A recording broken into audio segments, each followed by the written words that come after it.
Hey listeners, it's Michelle here. This is a little bit out of order. Normally you're listening to a trailer for the episode, but I wanted to offer you a trigger warning just in case you decide that this topic is not something that you are ready to listen to at this moment.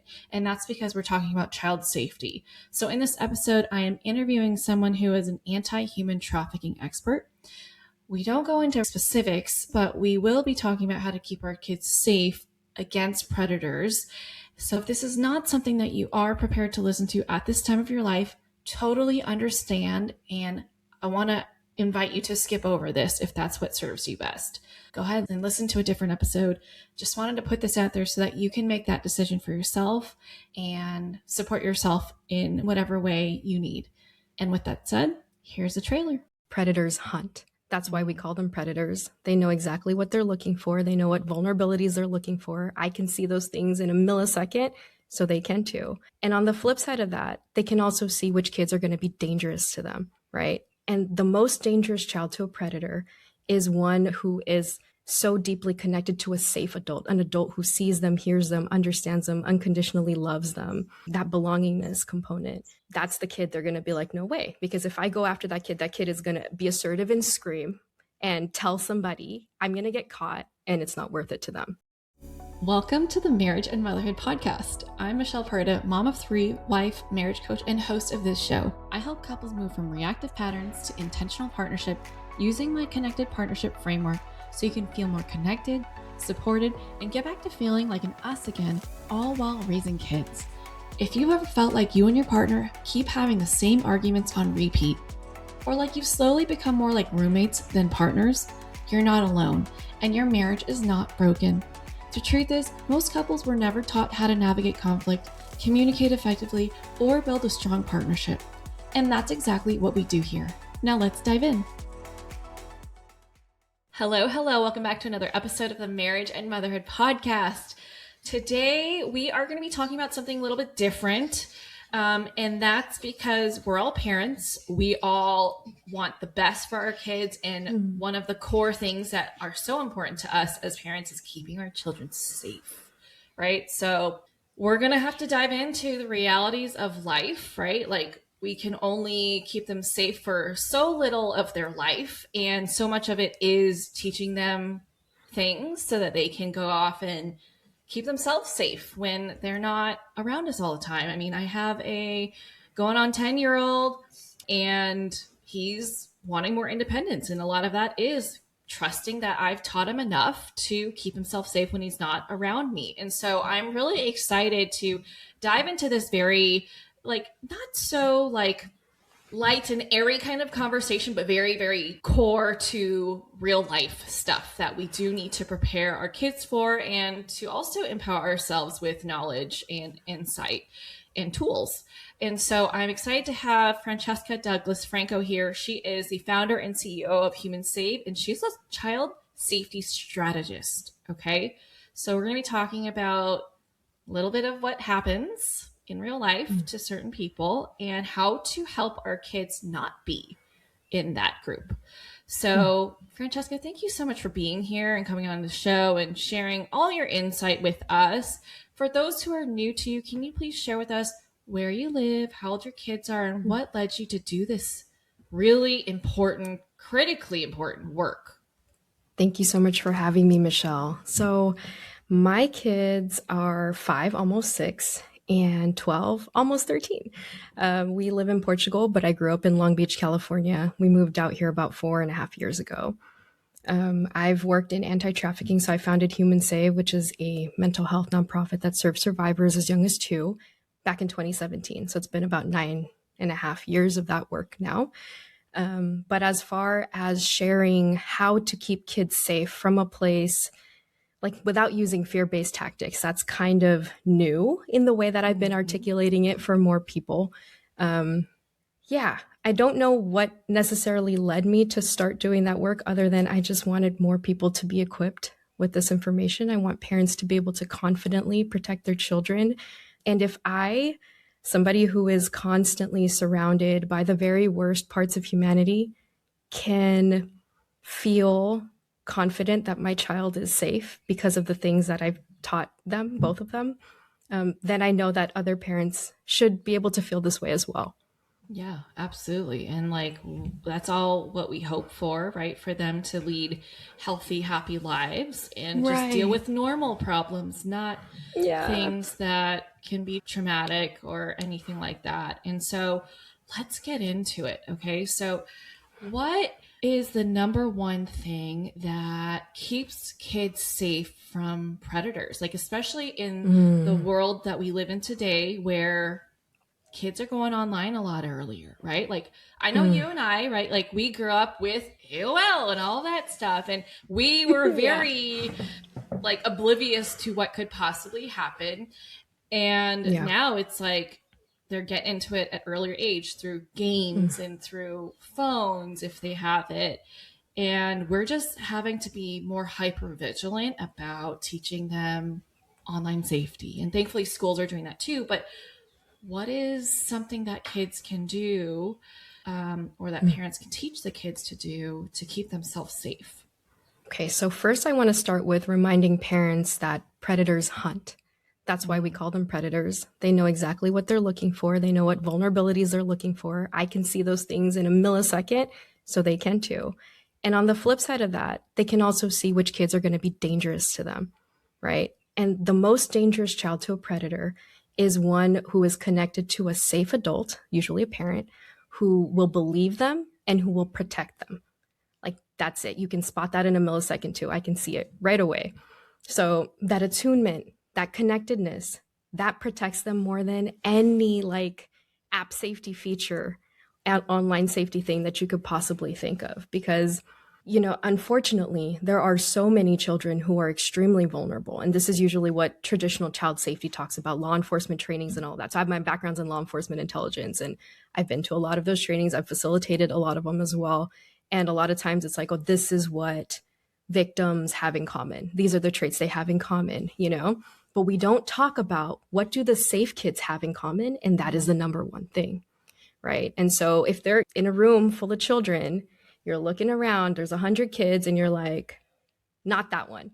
That is what I hope to teach parents, right? And the yeah. kid who is so deeply connected to a safe adult, an adult who sees them, hears them, understands them, unconditionally loves them, that belongingness component, that's the kid they're going to be like, no way. Because if I go after that kid is going to be assertive and scream and tell somebody, I'm going to get caught and it's not worth it to them.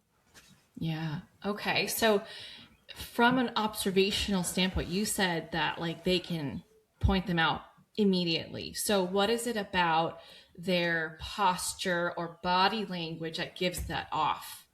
These are the kids who walk like, there's a bearing there. They know that they're loved and that they have a place to go, that they 100% belong. Um, I can very visibly see the ones who are not, right? Caved Mm-hmm. in.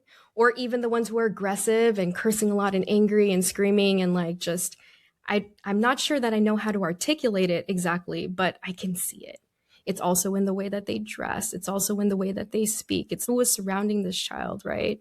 Um, yeah, but most importantly, yeah. So one of the things, right? My dad is a retired military colonel, so he was USMC colonel, and I learned a lot of the situational awareness stuff from him. Just hanging out with him, he's like, "Okay, this is how you walk. This is how you carry yourself. Always Mm-hmm. with purpose. Everywhere you go." Whether you belong there or not, you walk like this so that it feels like you belong there, right? And so taking up space and that kind of thing from a Yes. situational awareness standpoint, you're immediately less of a target as well. The thing is, predators are not typically strangers kidnapping kids. The vast majority of them are very known and trusted by the family and by the community.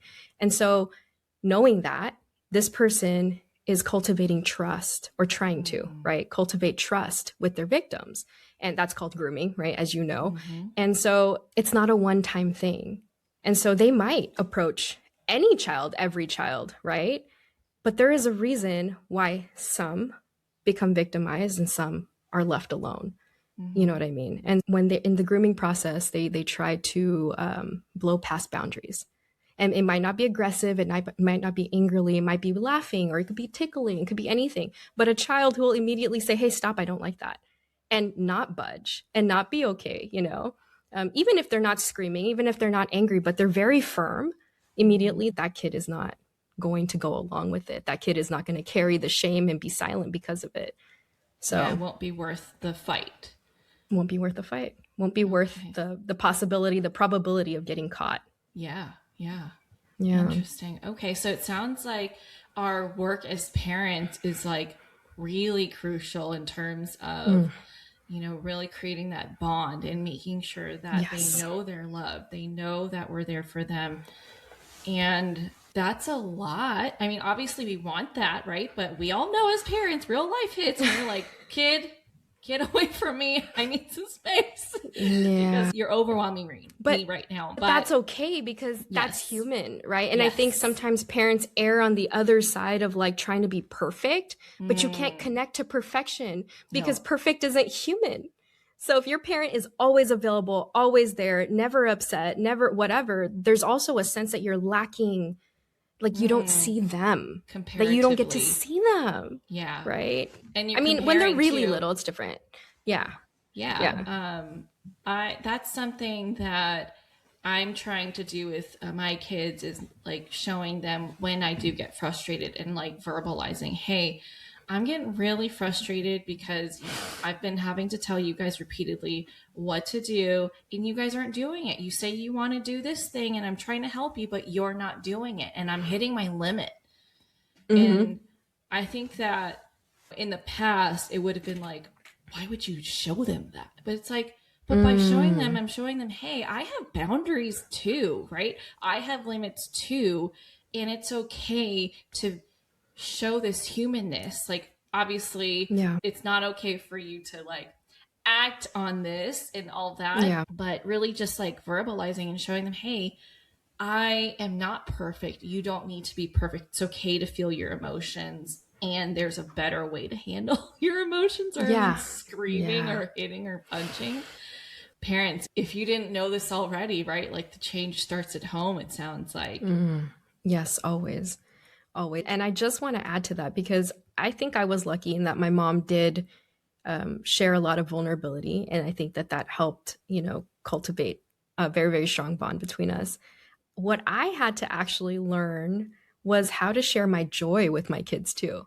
I feel Mm. like I reserved that for when they go to sleep, right? Like, this is my me time. I'm going to draw, I'm going to paint, I'm going to guitar and all this stuff. And I'm like, they don't ever see me really have fun doing things I like to do. And I don't get to invite them to do stuff that I like to do also and see if they also will enjoy it. And I think that is just as important. If you think back to your happiest memories as a kid, at least when I think back to mine, it's always when my mom was super like enjoying herself. Less about what I was doing and more that, wow, mom's having so much fun too. And Oh, I yeah, love so that. I love that because it hasn't been up until like the recent years that I've really picked up some hobbies. And I know a lot of moms can relate to this, right? Like after you have kids, you're kind of like, who am I? I don't have time to be me. I don't even know who me is anymore. Like we really have this experience of a loss of identity. And now mm, I'm coming to this place where I'm like, I play tennis and I have joined the adult hip hop class at my daughter's oh, I studio. love that. And like my kids got to watch me perform and they sometimes come down to watch me play tennis. And so I it love that. moms out there, if you're like, I don't have time, like all Mm, my time is for the kids. What if you doing things for yourself is also for the kids, right? Like it them is. seeing what it's like to be in your joy. It Mm, also gives them permission to be themselves, right? It's like, and it sounds absolutely. like the underlying theme here is you can protect your kids by helping them become more who they are, taking up that Absolutely. space, being apologetic about this is me. And when we are Exactly. like that, when we have that inner confidence, it's like, well, yeah, if someone's going to mess with you, I'm like, wait a minute. No, right? You Exactly. cannot do that to me because I have this Exactly. inner strength and love and acceptance for who I am. I don't need to seek it elsewhere. Exactly. Exactly that. Yeah. Everything when things child safety, and there's protection stuff, like the situational awareness things and martial Yes. arts and all of that. But then there's like prevention stuff. And this is Mm. the prevention stuff. The prevention stuff is not scary for them. Like, we know what's out there and what could Yeah. happen, but we don't need to actually explain all of those things to them. to protect them from this. Like you're saying, it's exactly that. That is their strongest armor. Yeah, I love Yeah. that. Okay, so you've mentioned situational awareness a lot now. So can you share what your definition of that is, and what are some like practical, easy ways that parents can start to teach their kids that? Because I've heard like things that are pretty extensive, but I'd like to know your take on it. I want to hear what extensive stuff you've heard, but I think modeling it for our kids. So you're in a parking lot, your phone is away, you're looking around, you're Yes. paying attention to not get hit by a car, but also like, Mm-hmm. people. You're looking at Yes. who is around. And I don't know that my dad ever mentioned exactly why, but more so that he was like, you pay attention here. There could Mm-hmm. be cars, you're looking at whoever's around. And he did used to take me to downtown LA sometimes for some of his work stuff that he would do. And it was a bit sketchy in some of the places that we go. So there's Mm-hmm. also that. Yeah. And I think the thing is here is like what I want parents to know is that there isn't perfect advice that anybody can give you because your situation, your environment, your child's development, all of those things are very different. And so I want parents to feel confident that they know what to do in their own situation, right? Like different situational awareness things are necessary depending on where you live, Yeah, right? So, definitely. And I know that, like, I mean, this is just crime related in general. People are now getting smarter. I mean, I wish not, but like smarter about targeting safer neighborhoods because people are a lot more trusting, right? Like, people are leaving their doors unlocked or car doors unlocked or, whatever. And they're just like, oh, cool, here we go. yeah. But I know as females, we are pretty hyper vigilant just as a gender or sex, right? Like, I know when Yeah. I am in the parking lot at the grocery store or any parking lot, but especially at the grocery store because I'm having to load the car, I'm always like, okay, is anyone Yep. behind me? Is anyone going to be coming up on me as I have my back turned toward them? Mm-hmm. But I've heard extensive things like, whenever you go somewhere, let's say a movie theater or a restaurant or any kind of building, making it a game for your kids to identify the exits right away. Mm. So I'm like, oh, that's interesting. I've never done that before. I know when I first started dating my husband, he would always, prior to the plane taking off, count how many rows back from the exit in case something Mm-hmm. The happened and emergency you can't exit. see anyone. Yeah. Yeah. So I'm like, oh, interesting. So there's just like a Yeah. different approach that people take depending on their, I guess, like, I don't even know what you call that, tolerance level or just like It's like your upbringing hypervigilance. too. Because Yeah. I wouldn't, and so the reason why when you ask me that, I kind of hesitate is because a Mm-hmm. lot of the things that I do are very much second nature, right? Just Yeah. spending a lot of time with my like so you mentioned the exit in a movie theater. My dad, I remember still to this day, he will take a seat, a very specific seat in a corner of a restaurant that faces all the exits, right? Everyone. Yep. And Yep. and if he's not there, and my husband does it as well, but if my husband's not there, then I do it, right? And the only Mm-hmm. two people that I'll defer to taking that spot is my dad or my husband. Yeah. And I've never really thought about it. I've never known how to explain it. But like what you're saying about going to parking lots and just knowing, um, yeah, I'd say also I'm starting to notice what those things are more now that I live in Portugal, where the crime rate is much lower than, Mm-hmm. LA County in general. The population, there's like this whole country has the same population as LA County by itself, Wow. like literally. Yeah. So by definition, less crime and, people know each other and all of that stuff. So less stranger on stranger crime. The other stuff Right. still happens. People just don't talk about it. Right. And so and when we go back home, every year we go back for 6 weeks, and my kids need to be within touching distance, grabbing Yes. distance, no matter where I go. Target, it doesn't matter. Nice neighborhoods, not so nice, it doesn't matter. Here, it's taken years to adjust, but here, one, most people don't have any distance. But for me, it's like until I can see you, which is really far, actually. Yes. And so again, the environment really affects the way that we have to respond to it. But I don't Mm-hmm. also think that I ever turn that part of my brain off. I just know that this is what's safe here, but I still need to be Yes. at this level of awareness, right? Yeah, So, definitely. I mean, yeah. even from like going to the grocery store or Target, where I've now heard of people trying to like, target people Like like kidnappings and stuff. Yeah. moms and or kids.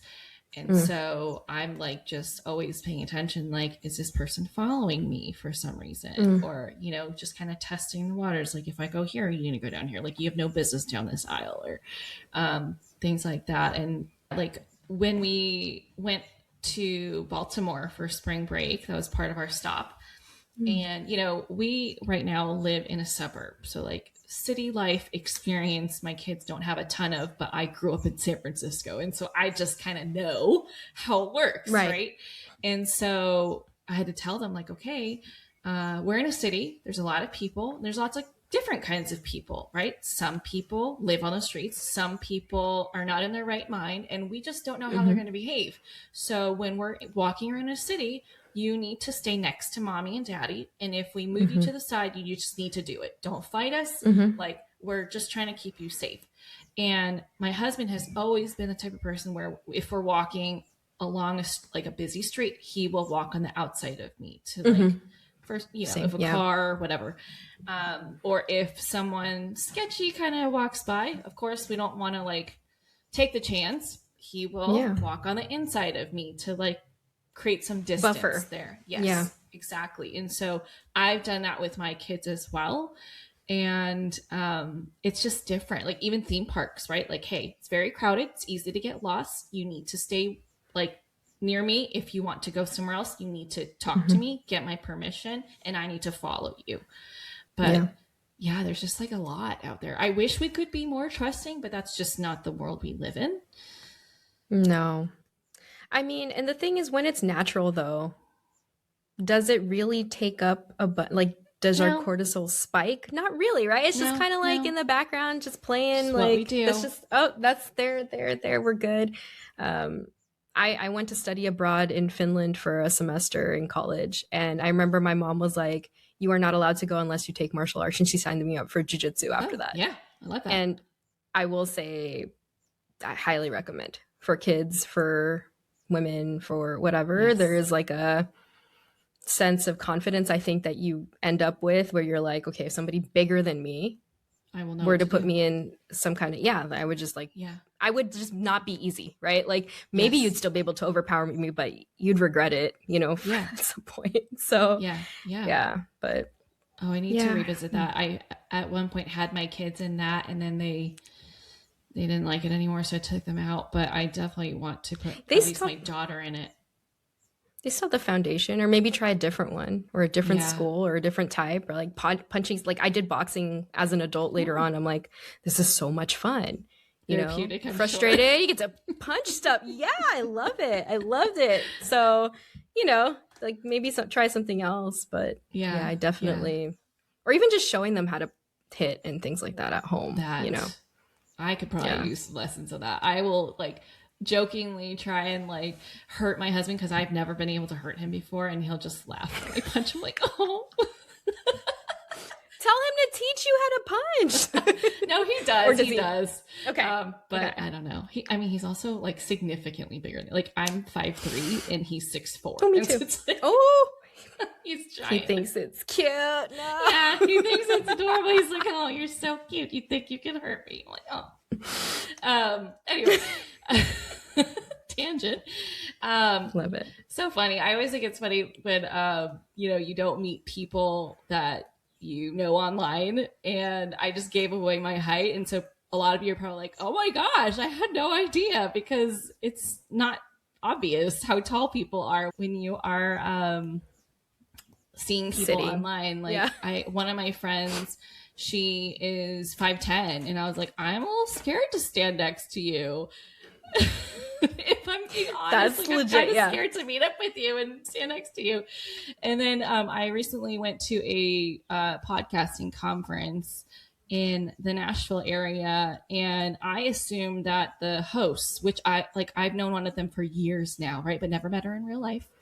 Mm-hmm. And I thought she was 5'7" at least. I walk into the happy hour meet and greet, and there she was, and I was like, Oh my gosh, I'm so excited that you're my size. I thought I was going to be the smallest person in the room. Oh my gosh. I'm also 5'3", by the way, so Whoop, I whoop. feel you. Yay. I Yeah. love that. It's like we're not like super short, but we're not at We're all not like tall. not tall. Not at all. No. And a lot of my really good female friends have been 5'8" or taller. Oh So my gosh. That's yeah. crazy. It's That's really yeah. tough. Yeah. I mean, I love it. You tall girls, like so much love to you. I wish I had some of your height. Yeah. Especially growing up, man. Oh yeah. Oh, I know it. All right. Anyway, back on topic. Let's talk more about what else we can do, right? I know that you mentioned unconditional love, right? Mm. And unconditional love varies across generations, right? Like if you take our parents, or sorry, not your parent, you were very, very lucky to have like been further down the line with growth and personal development with your family. But for like my Mm. family and a lot of others, that's not a thing, right? Their version of Yeah. unconditional love for kids was putting food on the table, financially Mm-hmm. providing, and just keeping you safe, right? The emotional safety wasn't something that they were equipped with. They didn't have experience with it. So obviously, they didn't know how to Mm. provide that level of nurturing for us, right? And so Yeah. obviously, there's a lot of healing that needed to take Mm. place. And I just happened to be in a position to be able to do the work and have generational healing, break the cycles, and parent my Mm. kids so differently by facing, my own little T traumas of how I wasn't parented the way that I necessarily needed to be parented as a child, and dealing with, Mm. the after effects of that and how I navigate life coming from that background. But let's kind of like talk about how generational healing is so impactful with this kind of work with helping keep our children safe. Absolutely. So I think that the kids who are the safest are the ones who genuinely love themselves the most, right? Mm, Starting from that point. So if the goal then is that it isn't how can I love you the way that I want to love you, yes, it's that. how can I raise you in such a way that you genuinely love yourself, you know? And then work our way backwards from there, right? So when trauma exists, depending on what happened exactly, and the depth of it and all of that, but in general, it keeps us from being present. Mm-hmm. So, when we have triggers and they're doing stuff and they don't realize, it's like playing Minesweeper, if anybody even remembers what that's like, right? We're aging What that game is. right I know, now. oh my God, I'm old. Wait, let's get some context for the younger people. It's a game where you click stuff, and I don't think I ever actually understood how to play that Oh, game. really? All I knew is, like you push the Okay, buttons, so- and then please explain. Okay, so this is like back in the 90s, okay? Like when computers were Windows just 97. yeah, when the computers were just like making their ways into homes, and there were very limited games out there, right? And one of the games, like other than solitaire, right, was Minesweeper. So Minesweeper is basically, imagine a bunch of squares, right? And your goal is to not click on a mine because that's going to blow up. And so when you click a space, it'll be blank or it'll have numbers, right? And the numbers will signify how many mines are in like close proximity to what you just clicked. So you're kind of trying to like strategize your way to win this course without landing on a mine. So super basic, simple, low graphic kind of game. And okay, go ahead. No, and exactly that. So we're like, our kids are just living their normal lives. Something happens that's developmentally appropriate, and little did they know that our parents put a bomb there in that spot, and they have no idea. They step on it, and they're like, "What just happened?" And that is our inability to meet them in that present moment, because everything we're pissed off about, that we just want to rage at them about, has nothing to do with them, Yes. right? So That's the part of it, is like identifying what our triggers are, identifying where they came from, identifying how to disarm all of those bombs that our children did not put there.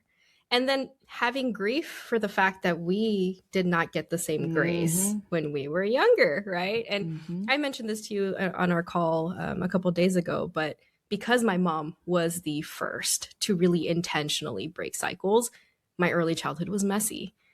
She was learning along the way, but it paved the way for what my kids get. Exactly. And I'm still experimenting. I call my kids guinea pigs all the time. I'm like, you're the guinea pig, especially the older one. Yeah. And sometimes I'm like, thank God. And I'll tell my 12-year-old, I'm like, thank God that worked out. I explained it to you that way and you carried it with you the way that you did, because I didn't know, 5 years ago when I explained that to you, what you would hold. So anyways, generational healing is super important, because then we get to be more present.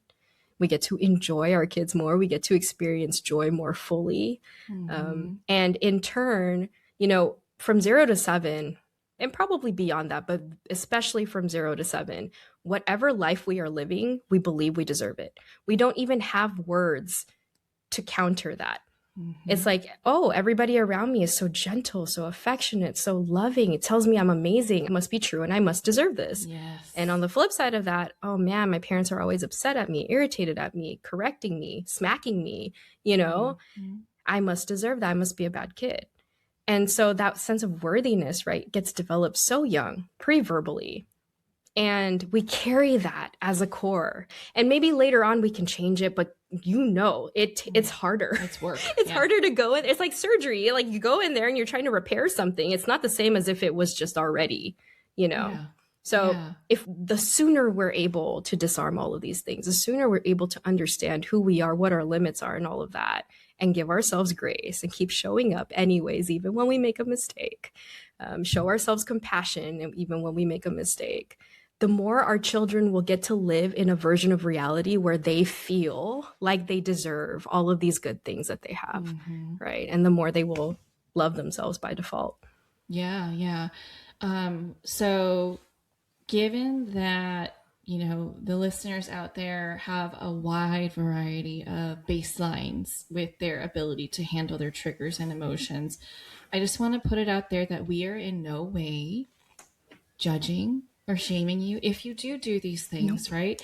What we are encouraging you is to bring awareness to when you're doing it, what's setting you off, right? You are overwhelmed. Your nervous system is getting dysregulated when you get into that mode. It's like Dr. Jekyll and Mr. Hyde.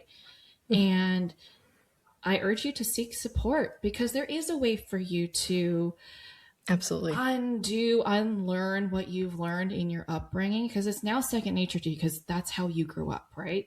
And there is a way for you to navigate that. I will tell you, I grew up with a lot of yelling. And so for me, I've had to do a lot of work with not being so reactive, with caring about my kids' experience of the conversation, even if they did something that was frustrating or disappointing or just clearly out of line.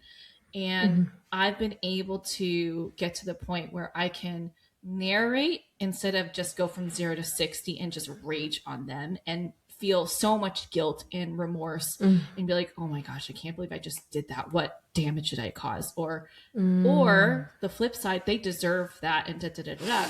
And so it is possible to do this healing work on yourself. And so much of working with the parenting coach is actually working on yourself, reparenting yourself and all of that. So if you need recommendations, happy to share some experts that I deeply trust to help you do this work. And this will lead you to have the close relationship that Francesca's talking about that can really help set your kids up for a safe life. Yeah. I just want to throw that out there, because I definitely don't want anyone to be like, oh my gosh, I'm screwed. I've screwed up my kids. Like, okay. No. Like you have your future to change things, right? You can change a trajectory. And you are their parent forever. I've had parents of like 6-year-olds ask me, is it too late? This is how it's been. Is it too late? I'm like, no, never. Our children love us so unconditionally. I definitely challenge the belief that there's no love like a mother's love. I absolutely believe that there's no love like a child's love. It's so unconditional and whole, and you have to do a lot a lot to damage that, I should say, maybe Yeah. not destroy.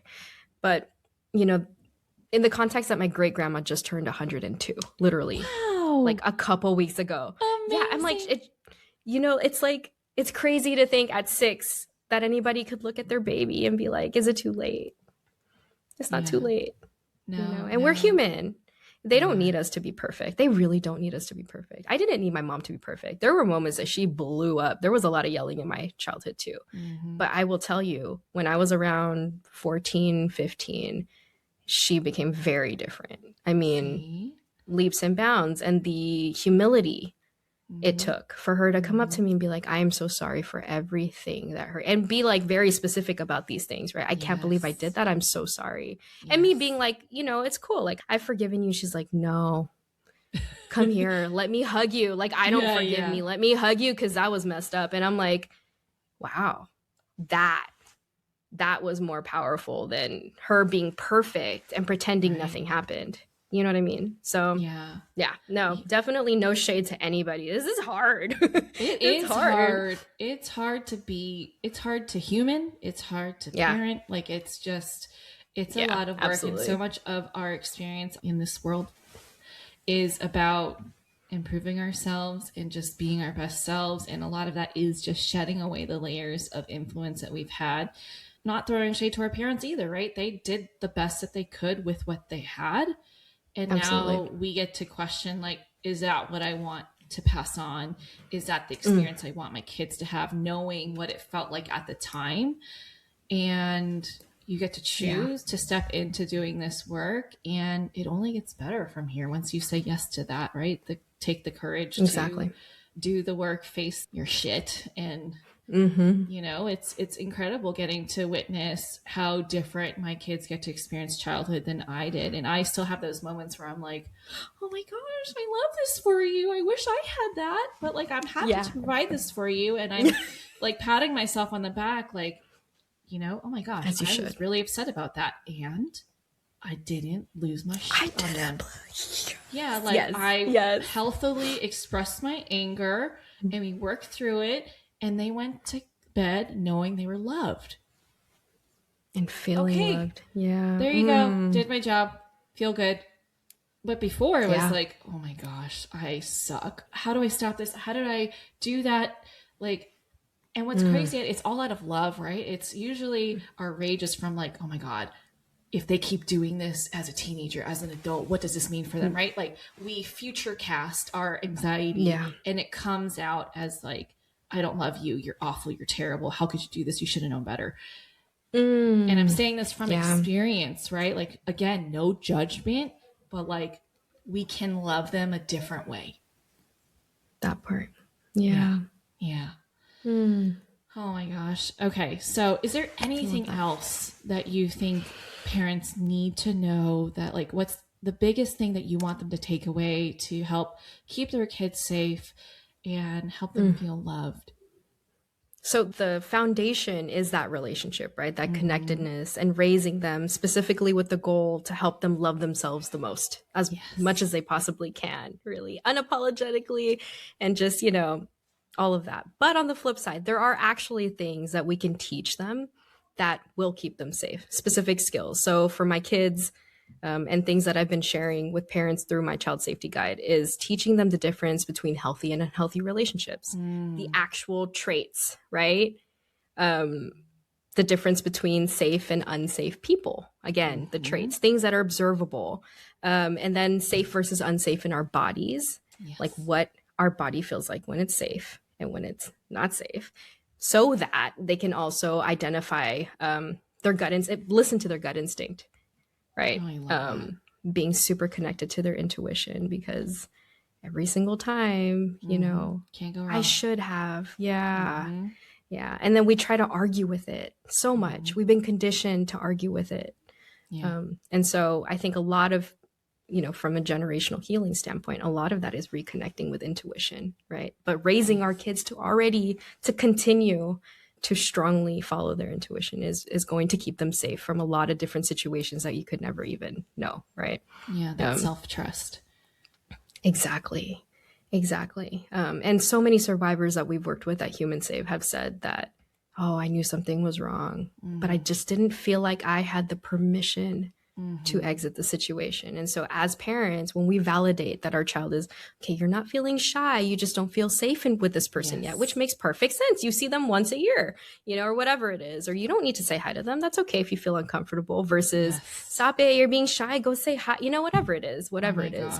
Yes. But being able to and do that when they're Asian, little, that people go hug and kiss all the elders. Go hug them.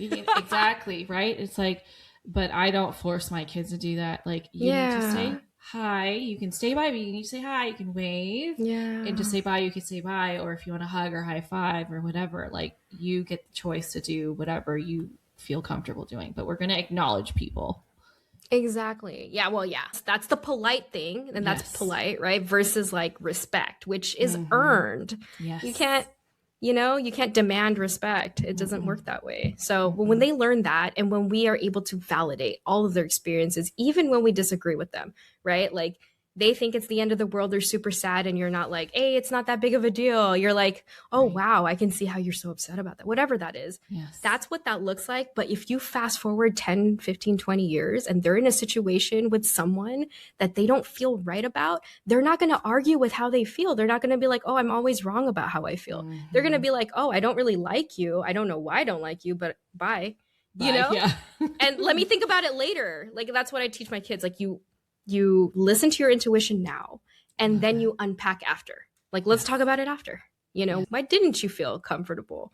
But you don't do that in that moment when you're not feeling safe. Your number one priority is go feel safe, and then let's talk about it logically, right?